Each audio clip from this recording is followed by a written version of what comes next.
Did you know no country has lost more World Cup finals than the Netherlands? And they have never won one. 3 finals. 1974, 1978, 2010. 3 times they played the last game on Earth. 3 times they walked away with nothing. And here is the part that makes it hurt even more. Every single time, they were playing some of the best football the world had ever seen. Total football in the 70s. Robben, Sneijder, Van Persie in South Africa. These were not weak teams. These were teams people still talk about decades later. Now it is 2026.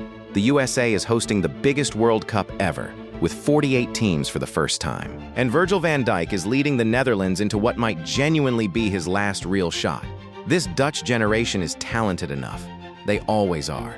But there is something about that orange jersey in a final that history has never been able to explain. The curse is real, and 2026 is their last chance to break it.